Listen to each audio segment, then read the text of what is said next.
കീചകൻ പൊട്ടിച്ചിരിച്ചുകൊണ്ട് പറഞ്ഞു.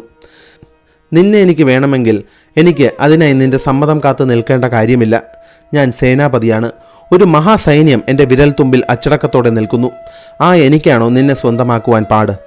നീ എൻ്റെ കൂടെ വാ. നിനക്ക് സ്വപ്നം കാണുവാൻ പോലും കഴിയാത്ത സ്വർഗീയാനുഭൂതി നിനക്ക് ഞാൻ സമ്മാനിക്കാം. കീചകൻ പൊട്ടിച്ചിരിച്ചു. ദ്രൗപദി അത്യന്തം വെറുപ്പോടെ കീചകനോട് പറഞ്ഞു, കഷ്ടം, ഇത്രയും തരം താഴുന്ന രീതിയിൽ സംസാരിക്കുവാൻ താങ്കൾക്ക് കഴിയുന്നല്ലോ. അങ്ങ് ഞാൻ പറയുന്നത് ശ്രദ്ധിച്ചു കേട്ടാലും. മഹാശക്തരായ 5 ഗന്ധർവന്മാരാണ് എൻ്റെ ഭർത്താക്കന്മാർ.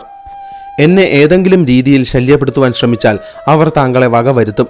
താങ്കൾ എവിടെ ചെന്ന് വിളിച്ചാലും അവർ താങ്കളെ തിരഞ്ഞു പിടിച്ച് കണ്ടെത്തി യമപുരിക്ക് അയക്കും.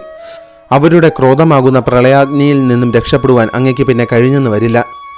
ഇത്രയും പറഞ്ഞ് ദ്രൗപദി അവിടെ നിന്നും വേഗത്തിൽ നടന്നകന്നു. ക്രോധം കൊണ്ട് കലങ്ങിയ കണ്ണുകളുമായി ദ്രൗപദിയെ കീചകൻ നോക്കി നിന്നു.